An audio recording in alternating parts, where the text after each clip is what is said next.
Congratulations అండి. Thank you sir. 90s అనేటప్పటికి మాకే కనెక్ట్ అవుతాయండి. ఇందులో చాలా మంది లేరు.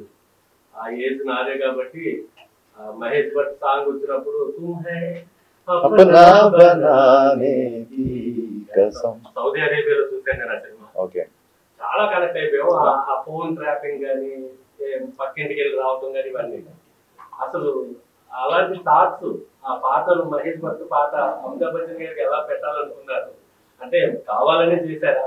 నెక్స్ట్ మోరవర్ ఇవిడికి చిక్కి అని సింగర్ పెట్టారు. నాకు చాలా మంది ఫ్యామిలీస్ ఫోన్ చేశారండి. జిక్కి అనే పేరు పెట్టడం అనేది అసలు చాలా బాగుంది అబ్బాయి అని చెప్పి చాలా మంది ఫోన్ చేశారు. మహా గాయని ఆవిడ. ఇంకా నాకు చిన్నప్పటి నుంచి మ్యూజిక్తో పెరిగినోండి నేను. మీరు ఎలా అయితే సడక్ పాటలు, మహేష్ భట్లు, కుమార్ సాంగ్ పాటలు విన్నామో అందులో సినిమాలో రవితేజ్ గారికి ఉన్న సచిన్ కడేకర్ గారికి ఉన్న రిలేషను నాకు మా నాన్నగారికి ఉండేది. అంటే మా నాన్నగారి వల్లే నాకు కిషోర్ కుమార్ పాటలు బాగా ఇష్టం. బట్ నేను కుమార్ సాంగ్ పాటలు ఎక్కువ వినేవాడిని. మా నాన్న ఏమో కిషోర్ కుమార్ ఫ్యాన్. సో మా ఇద్దరికి ఎప్పుడు ఇంట్లో ఒక చిన్న ఆర్గ్యుమెంట్లు, సరదా డిబేట్లు ఉండేది. సో దాన్నే సినిమాలో పెట్టాను. మీకు నచ్చడం, దానికి విపరీతమైన రెస్పాన్స్ రావడం నాకు చాలా.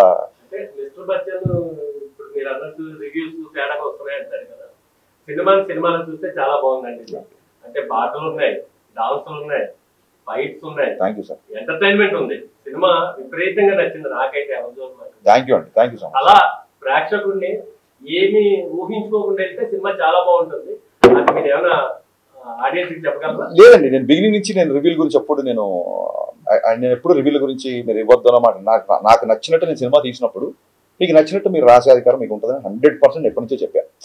సో వాట్ ఎవర్ ద డిబేట్లలో ఒక 2-3 సార్లు కొంచెం ఏమన్నా హీటెడ్ ఆర్గ్యుమెంట్స్ అయినా పర్సనల్ అటాక్స్ నుంచి అయింది తప్ప నా సినిమాని నాకు నచ్చేటట్టుగానే మీ రివ్యూ ఉండాలని చెప్పి నేను ఎప్పుడు అనలేదు. అండ్ రివ్యూస్లలో కూడా నాకు బాగా నచ్చిన మీకు ఇక్కడ వచ్చే ముందే మళ్ళీ ట్వీట్ చేశాను నేను.